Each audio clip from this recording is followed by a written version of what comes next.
Eventually, if you're sincere in your growth, you'll see that it all boils down to Shakti. It all boils down to the chi flow. All the different things that you're trying to achieve and get and experience in life is not about renouncing or deciding or getting rid of. The beauty of true spirituality is that you get to have every single thing that you ever really wanted. The trouble is, people don't know what they want. All you want, guaranteed, under all circumstances, at all times, is to be happy. That's all anybody wants. They just want to feel joy. They want to feel love. They don't want to be afraid. They want to feel okay. They want to feel that everything is fine. And there's nothing wrong with the innate yearning to be at peace, to be okay, to have nothing bothering you, nothing, ever. And to always feel love and joy while you go about the business of life. There's nothing wrong with that.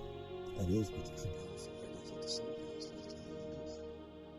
The trouble is that yearning for peace, for well-being, goes to the mind, which is the easiest place for us to go. And it uses the mind as a tool to try to find out how to make this happen. That's the mistake. That is the core of all the mistakes. That is the cause of all suffering. When the yearning to find peace and the yearning to feel love and the yearning to just be okay, we'll just call it that, just be okay, fine, goes to the mind and says, what should I do? What needs to happen? Oh, Guru Mind, basically how we treat our minds. Oh, knower of all things, great God of the mind, what should I do? Well, the mind, in truth, is not so smart. It won't tell you that. But the mind only knows what it knows. It is the sum of its learned experiences. It only knows what it's been programmed with. It only knows what experiences it's had. And what the analytical mind does, when you go to it with that question, is it goes to its memory banks, it goes to its analysis, and says, oh, you need to get married. Oh, you need to have another child. Oh, you need to make more money. Oh, you need to lose weight. Oh, you need to get a new career. Oh, you need to change jobs. That's what it does, doesn't it? All right? It comes up with answers. It's an answer machine. That's what it was hired for. Does it come up with answers? What do you think when you say, I can't make up my mind? It means it came up with so many answers, I can't even figure out what to do. You need to get married, you need to get divorced, you need to have children, you need to not have children. Hello? It'll do them all, won't it? All it's doing is trying to come up with something that makes you feel it will work. It's such a fascinating process when you slow it down. When you go into a clothes store and you go to buy clothes, I've watched you, I know what you do. You try them on. You watch people trying to buy clothes, both men and women. It's not a gender thing. And they have these big mirrors, three-way, back, front, and you stand on these platforms and you do your little buy the clothes thing, right? What exactly are you doing when you do that? You already can tell when you put them on whether they fit or not. That's not what you're doing. If they're too tight, you'll know. If they're too loose, you can feel it. But when you're standing in front of those mirrors, a very fascinating and deep thing is happening that you need to pay attention to. Without realizing it, what you're doing is taking in the reflection of what you're seeing and letting it process through your entire judgment system, through your heart, through your senses of feeling, to try to see how it moves you. And if when you stand in that mirror, your heart opens and you feel warmth and you feel good about yourself, and you say, I like it, which is a lie. What you really like is the feeling that you felt come up inside, not the outfit. That outfit that made you feel that way today may hang in that closet and never get worn. You know that, because it never feels right again. But in that particular moment, it made you feel that way. And that's where people go astray. Instead of recognizing that what they like and what they love is the feeling of well-being, the feeling of right, they associate it with objects that make them feel that way in a given moment. And there's nothing wrong with you. The same object will not necessarily make you feel the same way next time. If you actually watched what it is that made you feel that openness, that warmth, that sense of well-being when you looked in that mirror, it may have as much to do with what you ate last night as it does that outfit. If your stomach is upset, if somebody called you yesterday and wasn't a good thing, was still on your mind, all of these different things affect how you're going to feel when anything comes in through your senses. Whether it's sunny out and the way the light is falling through the windows, or whether it's cloudy and rainy and you're in a depressed mood, affects whether you open when you look at the reflection of those clothes, or when you meet a person, or when you ask your mind, what do I need to do to be okay? It doesn't stay the same, does it? Who's willing to be honest? One day it's one way, next day it's another way, and how the heck can you decide anything? The only thing you can be sure of is that underlying every single thing is the yearning to be okay. Is that under all circumstances what you really want is to feel open, to feel love, to feel peace, to feel an inner sense of enthusiasm and well-being. If something makes you feel that way, then your mind tells you that's what you need to feel that way. And it tells you that all the time. And so your mind, you go to the mind takes its past experiences, all the different input it has, and it comes up with, conjures up these concepts of what you need to do, what everybody else needs to do, everything needs to be in order for you to experience what you want to experience. And that is the folly of humanity. So when yoga says you can have what you want, what it means is you can have the peace, you can have the love, you can have the joy, you can have the enthusiasm, you can have the overwhelming feeling of well-being from the moment you wake up in the morning to the moment you go to bed tonight without thinking about a single thing at any time, and feel that way every day of your life. There, that's not a bad gift. You want to buy a gift for somebody? Package that, all right? You can live like that, no matter what happens, period. You have the right to live like that. The problem is you are not going to live like that through the process you're using now. And the process you're using is going to the mind and saying what needs to happen in order for me to be that way. And what the mind will do is come up with some notion, some concept, some movie it saw, something that happened in its past.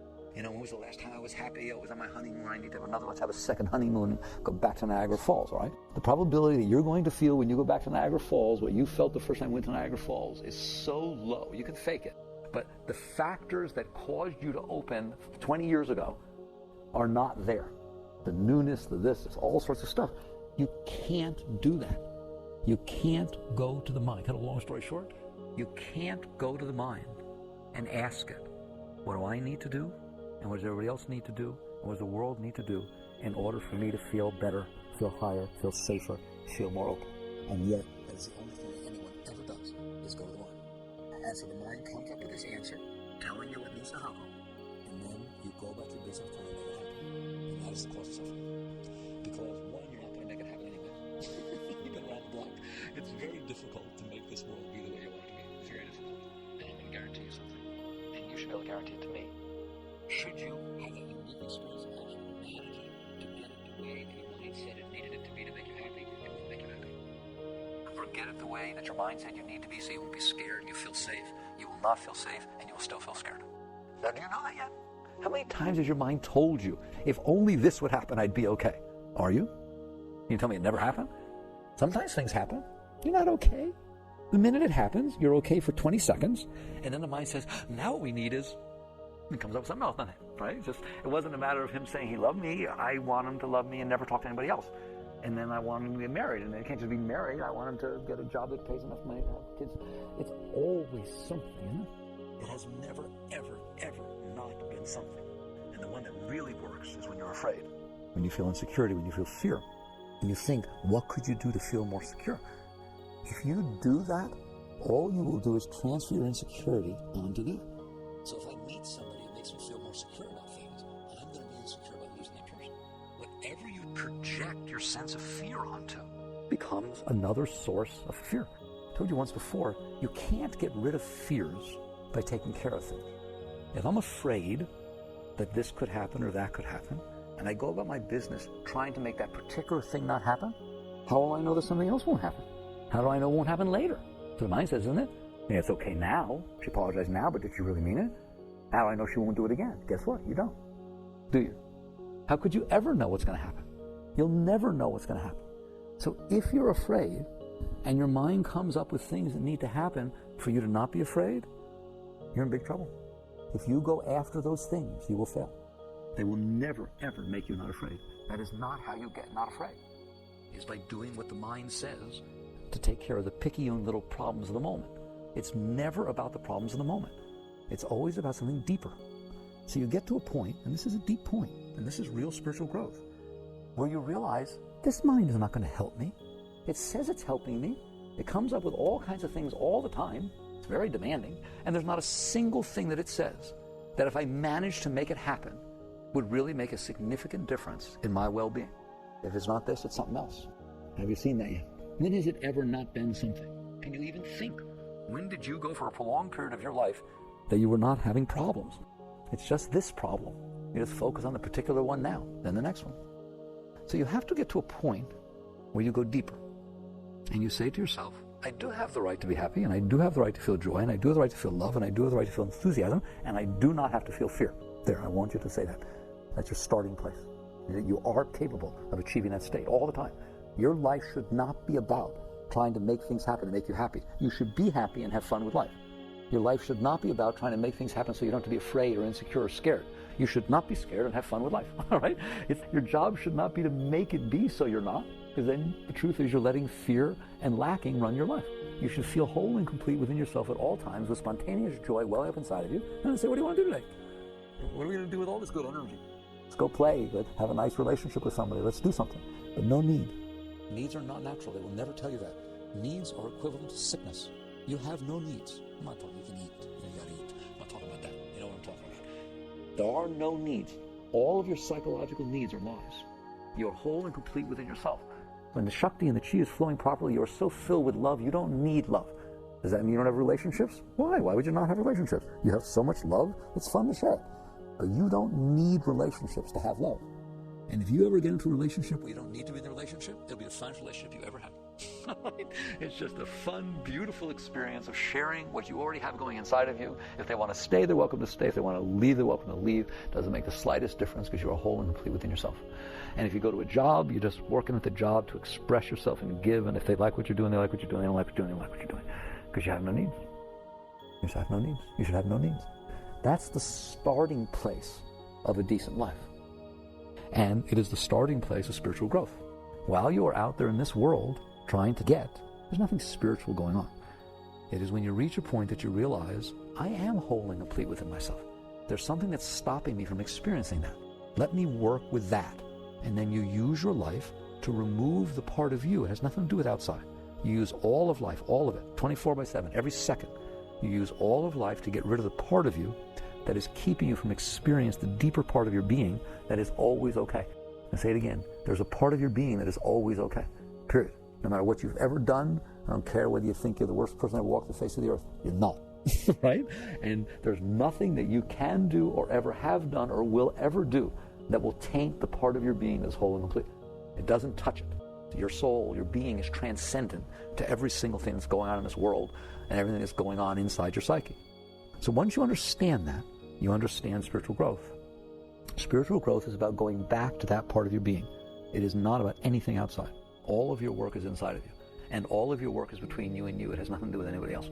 Now that is very relieving and refreshing because it means you don't have to be dependent upon everybody else.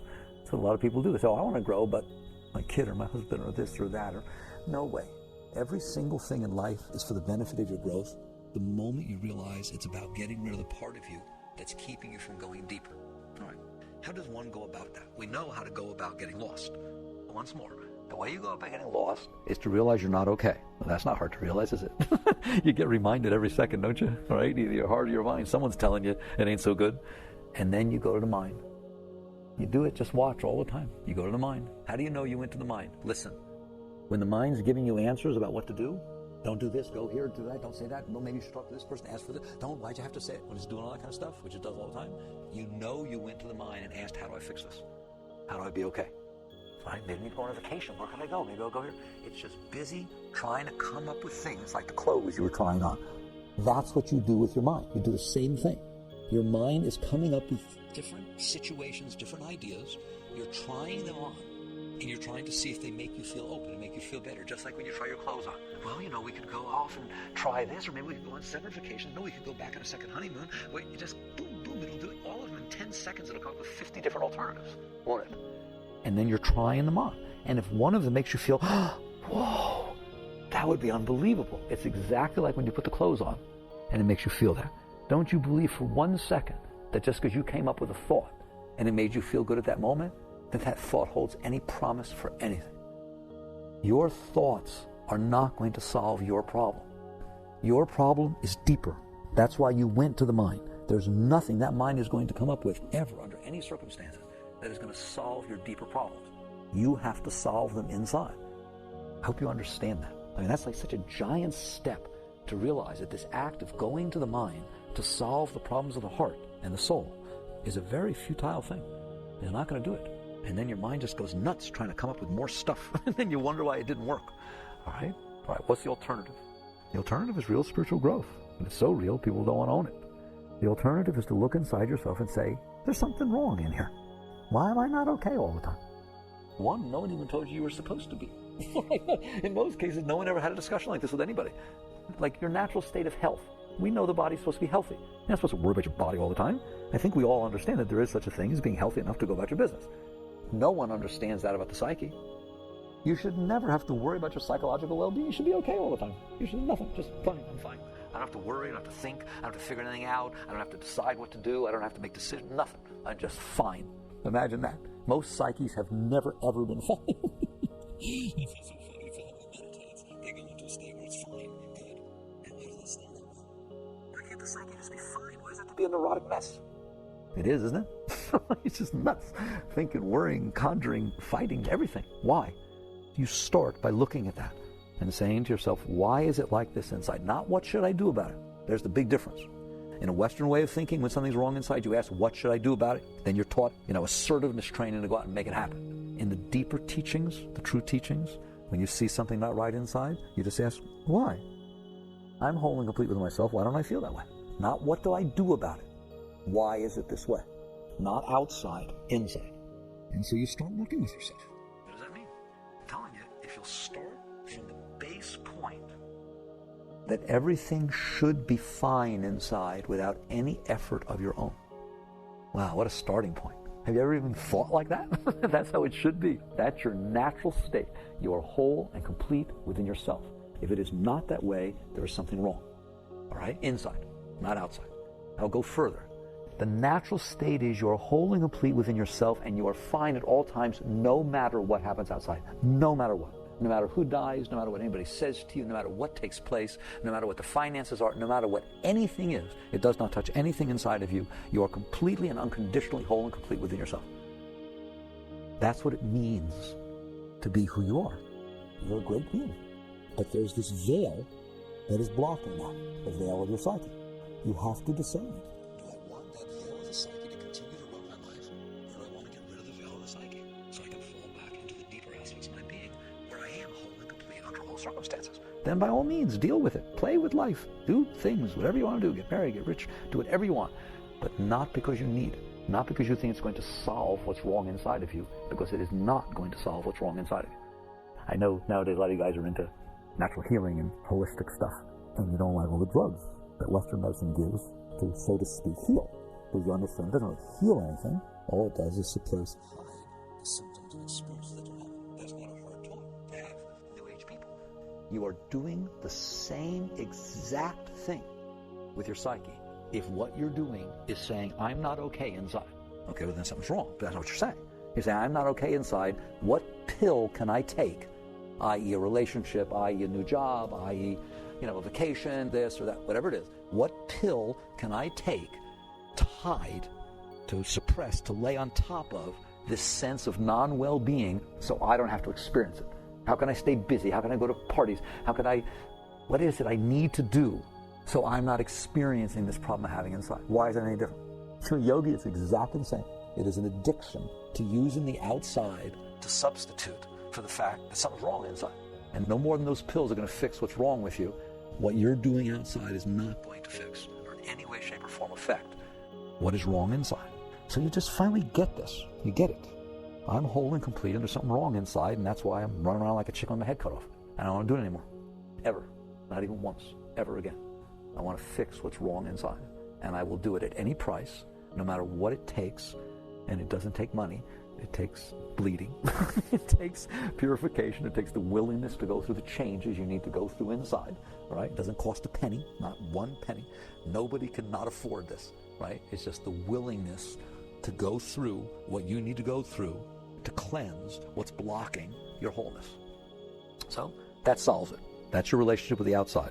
It's just a fun thing that's out there that has nothing to do with you. welcome to play with it, but it has nothing to do with you. But if you walked away, it would still be there.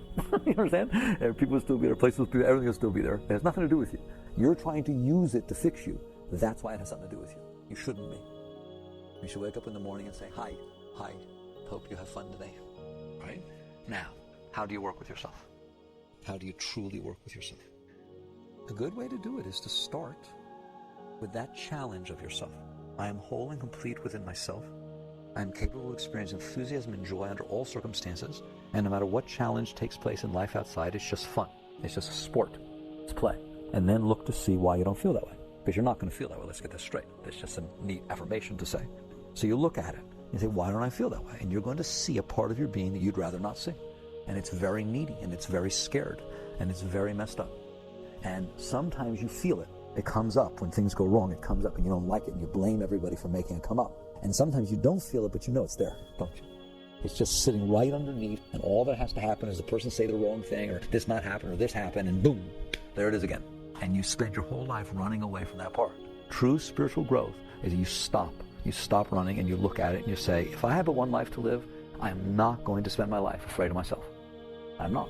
And I'm never, ever again for the rest of my life to ask another human being to be the way I need them to be. Never. This is what real spiritual growth is about. Why do you want another human being to change so that you're okay? Now your okayness is dependent upon them.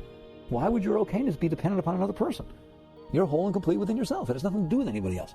So look how much this changes you, right? It's fun. Imagine how much people would enjoy being with you, much more. You're not trying to make them be what you need for them to be for you to be okay. So you start watching the part of your being that's doing that. And that's all the time, right? The part of your being that's saying, I can't be okay until this happens. I won't be okay till that happens. Or I'll be all right if this person does this. And you look at it, and from now on, you say, no, that's a lie. It's not true. I've chased that my whole life. Everyone I know has chased that, and I haven't met an okay person yet. A complete whole being. And so you look at it and you say, I'm not going that way. Imagine. And you actually don't do it for the first time. First time you're sitting there and the mind says, oh my God, don't let him do that. Don't let him do that. If he does that, if he talks to somebody else or starts going to play ball when you like to have your home time or quality time, whatever the heck it is, you start doing that, and it starts getting manipulative and controlling, and you take one look at it and you say, no. And it says, no what? No. No, we ain't going there. We're not going there. And your heart starts getting into a tornado and ripping starts happening inside. Wow, out of sight. You're getting there. And you just relax. You just relax and release in the face of all that noise. That is your spiritual growth. You hold on to the deeper part of your being under all conditions. You could ask, how will I know what the deeper part is versus the shallower part? But I don't think you're going to ask that. I believe to the bottom of my heart and soul that every single human being knows the difference between the deeper part and the shallower part. If they never heard a lecture, if they never read a book, if they don't even know what spirituality means. There is no question when you're sitting in there which part's the noisemaker and which part's back there watching. And you just come to a point where you realize, if I'm watching, then it's not me. If I'm watching a part of my being carry on like a temper tantrum and make demands of other people, and I'm just watching the mind come up with all these ideas and all these thoughts, who am I who's watching this? Who am I that's aware that my heart is hurting and my mind is demanding and I'm about to open my mouth and tell somebody off or demand that they be a certain way? Don't you watch that? Aren't you aware before you do it? You are. Okay, every one of you is aware. How about if you made a little rule for yourself? Never again. Don't do it slowly. It's not like weaning yourself. No, never again will I go with the shallower part of my being. I will sit in the deeper part of my being who is capable of seeing what's going on, and I will go through whatever, no matter what it is. I don't care if it seems like it's going to kill me. I will sit in there and let go every single time. What would happen if you did that? You know what would happen? You'd grow spiritually. That's what it means to grow spiritually. You live deeper. All the time, you hold on to the deeper part of your being by letting go of the shallower part. That's all. You don't have to know where you're going. If you will let go of these shallower, very obviously shallower, darker parts of your being that are grabbing and needing and taking and complaining and manipulating and all that kind of stuff, you see what they are. The parts of your being that are not okay. You know how you become okay? By letting go of the parts of your being that are not okay. It becomes that simple. The part of you that's watching that little quiet part inside that watches that, that's the part that's okay. Doesn't seem like that would be the part that's okay. It's so quiet. That's the part that's okay. If you keep letting go of the noisy one, of the boisterous, of the needy, you will end up in the peace. Because that's who you are. The one who's watching all this is the highest thing there is. So spiritual growth takes on a whole nother dimension when you do what we really mean by get real. That's what it means to get real. But it's really deep stuff in there. Are you capable? Yes. When are you capable? What asanas do you need to do first, or what therapy do you need to go through? Nothing. How do you like that?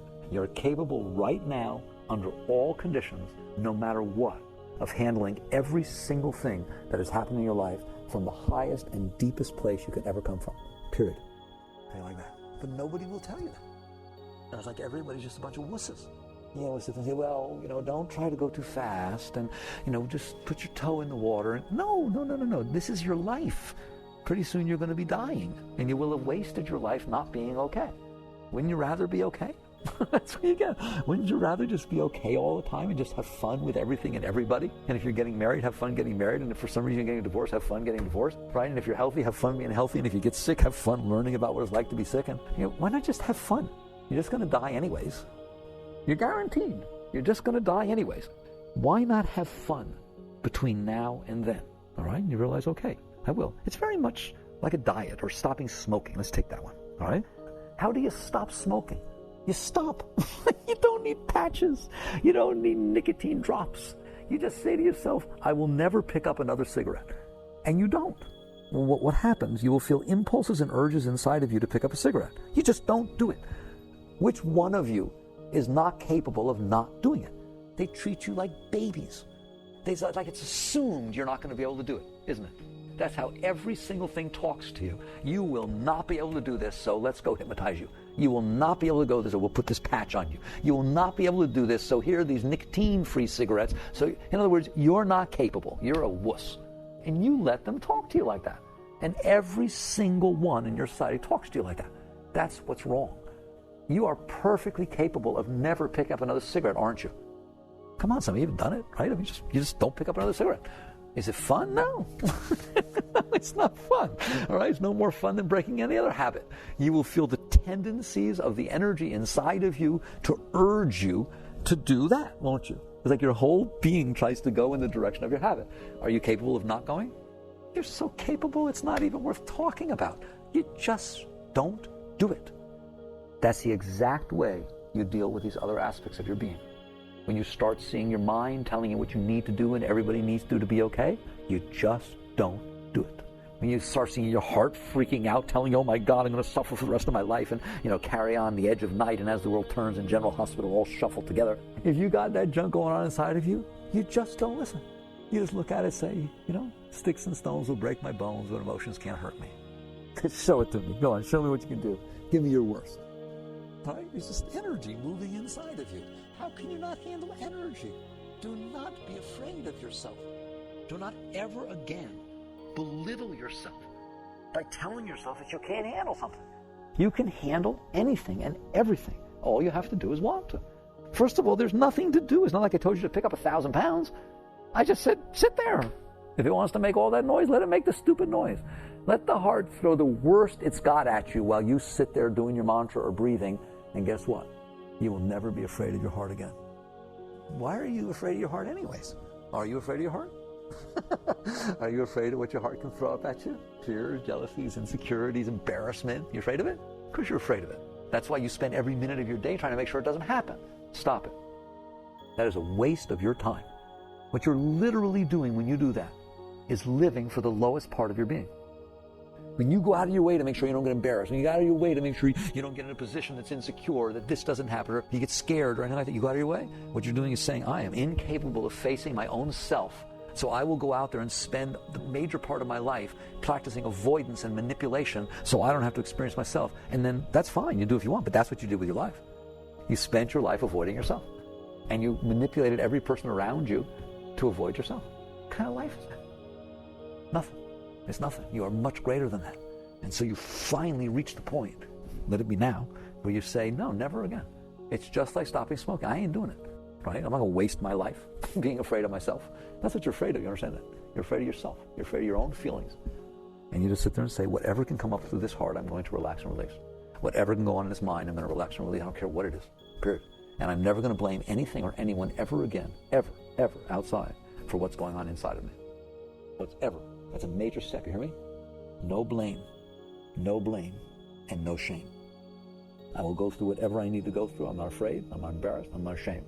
And I will never blame anybody ever again outside, nothing, for what's going on inside of me. Now we're getting somewhere, aren't we?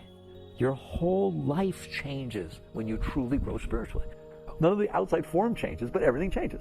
Your whole motive in life, your whole purpose of life, your whole way of approaching life goes through a complete transformation. You just sit there and say, if I have but one life to live, I will live free, but with real freedom. The real freedom is freedom from yourself, not freedom from other people. You don't need freedom from other people. They're not doing anything. The only reason it seems like they're doing something is because you need them to be a certain way. And what you mean by freedom is, I want to be free to make them be the way I want them to be. That's ridiculous. What you need to be free from is yourself, free from your own fears of yourself. And you have a life to live. You decide to live it. So you wake up every single morning, and you sit there and say, the world is what it is. It has nothing to do with me. It was even here while I was sleeping. How come that doesn't freak you out? You let it go about its business while you were sleeping, but you won't let it go about its business when you're awake? Very confusing to me. When you're sleeping, you ain't running nothing, are you? Right? So why do you have to run it when you're awake? I told you, I challenged you once before. The name of the game is, if I see it, then I have to control it. But if you don't see it, you don't have to control it? That's weird. You don't control what goes on behind you. You don't control what goes on in other states, other cities, other planets. But you sure control what's in front of you, don't you? It's got to be exactly the way you need it to be okay. You better meditate on that. Something's sick with that. Something's wrong with that. And so you wake up and you say, I do not need to control this world. I do not. I do not expect or need anything of anybody or anything under any circumstance at any time. Every person, every place, every bug, everything is free to be according to its nature. I'll work with it. If there's a bug in the house, I'll sweep them out. I'm not saying you have to run around the house, right? But I can handle anything that goes on in this world. Anything. No matter what it is. The worst it can do is cause what's left of my disturbed heart or disturbed mind to get agitated. And I can handle, this is your affirmation, I can handle with no problem at all anything that goes on in my heart and anything that goes on in my mind. I want you to talk to yourself that way. They should start at kindergarten teaching you to talk to yourself that way. You know what I mean? So you're not afraid of yourself. And then what happens if something does happen? The heart starts getting stirred up. Relax your shoulders. Relax your chest and lean backwards. You'll see the tendencies to lean forward and get all involved in what's going on. Don't do it. Don't do it. It'll just come and go if you leave it alone. If you don't involve yourself in it, your heart or mind, it can't touch you. You just keep relaxing and releasing. And what will happen? Eventually, more and more, you will stay back behind the heart and the mind. And you will realize, no matter what happens ever again, nothing will ever pull you down. And that's when you start to really enjoy life. You stop being afraid. It's a beautiful thing, the thought of freedom like that. You are capable of living like that inside the exact life you're in right now. You don't have to change anything or anybody. It's all about not letting the lower part of your being control your life. You do that by obviously letting go of the stuff that comes up. So this is true spirituality. It's an amazing process. Like I said, it's so amazing that no one will teach it. Because no one wants to hear it. So instead they feed you these tiny little things, if you do this, you do this, it's little things that you feel good about yourself, instead of the overall truth. Which, as far as I'm concerned, I know it's true, because I've seen it. I've seen people do it. You're capable of doing it right now. You're capable of the highest state right now. And you know you are, but you know you don't want to challenge yourself to that level. You don't want to hold yourself to that level. Why do you want to be weak? You're not weak. You are not weak. You're the strongest thing there is. You are the greatest thing there is. You are the highest species on the evolutionary ladder. What you are is very, very great. And the soul is even greater than the human. And that's what you are. So why not live that way? And just struggle through, go through. You'll fall a lot of times. Well, what do I do if I set such aspirations for myself and I can't do it? Get up. Just get up. Get up. And if you see yourself feel bad that you fell, let go of that. In other words, learn to create some decent health inside yourself. Do the best that you can to reach the highest state you're capable of even imagining, and don't be afraid to set your eyes there. And anytime you fall down, just pick yourself up and never think about it again. Never. You don't have to apologize, you don't have to explain, you don't have to do anything. The fact that you're even reaching for states as beautiful as that earns you the right to pick yourself up and never think about it again. You never blame anybody, you never blame yourself. The only thing that's asked is, will you set your eyes on the highest? And the highest is you. The highest is the deepest part of your being, and not give in to these lower aspects of your being. You don't destroy them. You don't get rid of them. You just let them go when they come up. Do you understand that? It's not about strength. It's not about control. It's about release. It's about softness. It's about surrender. They let the energies come and pass through you. Then they're done. That which seems like it's going to be the biggest problem that ever was. I don't know anyone who doesn't say this. It looks like the biggest problem that could ever be. And then you relax and release and it goes away. Like, just goes away. It just becomes much easier to deal with. It is your resistance that is letting these energies build inside of you. If you will relax, fall back behind them, give them the space to pass through, they will not touch you. So that's the start of spirituality. It's not the end. It's the start. When you become a veteran, because you've been through enough of this, you will naturally, not through effort, you will naturally find yourself living, very naturally, doesn't even seem like you're anywhere, but you are, at a place deep inside yourself to where neither your heart nor your mind nor the world can touch you. When you spend enough time there, I say this to you every time at the end of the talks, an energy will awaken inside that you're not used to experiencing. It comes from behind. Everything else is in front of you. You struggled in front of you. This is from behind you. It opens up. That's what they mean by spirit. That's what's meant by Shakti. That's the great energy flow, which is in truth your own being. Because it's come closer to your being, you will feel the sunlight, the burning heat and power of your own being. That's what Shakti is. That's what spirit is. It is your own energy that you were not tuning into, and it will start to pull you up. That's how you ascend. You don't ascend through will. You ascend because the energy is pulling you up and you're surrendering to it and releasing. And it just takes you up into it. That is your spiritual path. So you have a choice. You either live this magical, phenomenal life of every day becoming more fun, of every day becoming a greater being, or live the life of running around afraid of everybody and everything and needing and worrying about something that doesn't even matter. Something that's not going to work anyways. All right? Will you still have a decent life? You'll have better than a decent life. The more energy you have inside yourself, the more enthusiasm you have, the more love you have, and the more you devote yourself to the things you're doing for no reason other than letting go of the part of you that doesn't want it. You'll be perfect at your job. You'll be perfect at your relationship. You'll be perfect at everything. You'll be the best there is, because nobody lives like that. Right? You'll give your whole being to what you're doing. That is a yogi. That's yoga. What I just described, that whole state, is karma yoga. It's Raja yoga. It's every stage of all the yogas are encompassed in sitting in that state and letting go. You sit in the higher and you let go of the lower. You sit in the higher and let go of the lower, and you serve everything that's put before you while you're doing so. All right? Work with these things, Jack.